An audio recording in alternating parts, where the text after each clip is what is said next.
काल जो काय सगळा प्रकार झाला त्याच्यामध्ये आमचं एवढंच म्हणणं होतं की सर्व ग्रामस्थ जमले होते. ग्रामस्थांना त्यांना विनंती केली की तुम्ही या ठिकाणी कोणती परवानगी घेतलेली नाही, तुमच्याकडे आढळून येत नाही, त्यामुळे तुम्ही या ठिकाणी कोणत्याही प्रकारचा सर्वे इथे करू नका.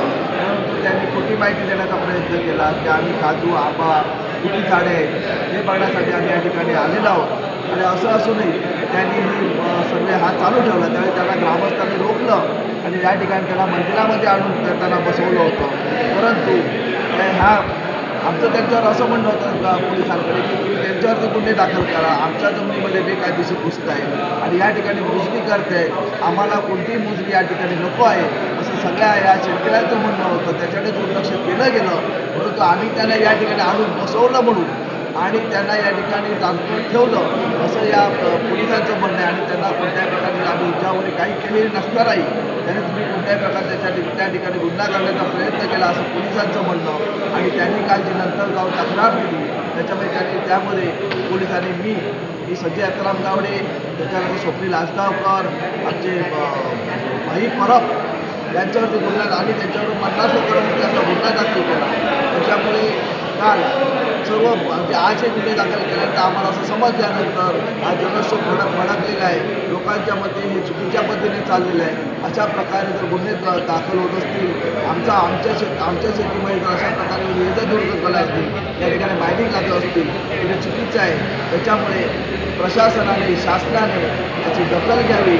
आजही सगळ्यात आमचे पालकमंत्री खासदार महोदय, महाराष्ट्राचे भारतीय जनता पार्टीचे जिल्हाध्यक्ष यांना, प्रदेशाध्यक्ष रवी चव्हाण यांनाही विनंती आहे की यांनी ही सगळी माहिती घेऊन तातडीने आमच्यावरती केलेले गुन्हे दाखल केलेले मागे घ्यावेत आणि या ठिकाणचा JSWचा मायनिंगचा प्रकल्प त्वरित थांबवावा असे सर्वांना आम्ही हात जोडून आम्ही या क्षेत्रात. तुम्हाला असं वाटतं का आजच्या जे गुन्हे दाखल केले तो कुठेतरी दडपशाहीचा प्रकार आहे? 100% साहेब, दडपशाहीचा प्रकार आहे. प्रत्येक ठिकाणी अशा प्रकारे दडपशाही चालू आहे आणि ही दडपशाही संपूर्ण महाराष्ट्रात चालू आहे. तशी या ठिकाणी या कोकणामध्ये ज्या ठिकाणी निसर्गरम्य भाग आहे त्याच्यामध्ये लोक या ठिकाणी पर्यटन म्हणून या ठिकाणी लोक पाहत आहेत. हा भूभाग अक्षरशः मला वाटतं भस्मसात करायचं या ठिकाणी अशा प्रकारचे मायनिंगचे प्रकल्प आणून गावच्या गावं नष्ट करायचं आहे अशा प्रकारचं शासनाचं धोरण आहे का असं वाटतं. त्यामुळे त्याच्यामुळे यातील ह्या कोकणातील ही सर्व देवालय आजूबाजूचे परिसर, शेतकरी असेल, ज्या ठिकाणी आंबा, काजू, नारळ, सुपारी आणि महत्त्वाचं म्हणजे ह्या भागात मोठ्या प्रमाणात उत्पादन देणारा सुरगीचा काळा जवळजवळ 24 ते 25 कोटीच्या घरामध्ये उद्योग असलेला त्याच्यामुळे नष्ट होणार आहे. आणि हे मायनिंग लादण्याचा सरकार नक्की प्रयत्न करत आहे. परंतु ह्याला कुठे आम्ही थारा देणार नाही. पुढची भूमिका काय?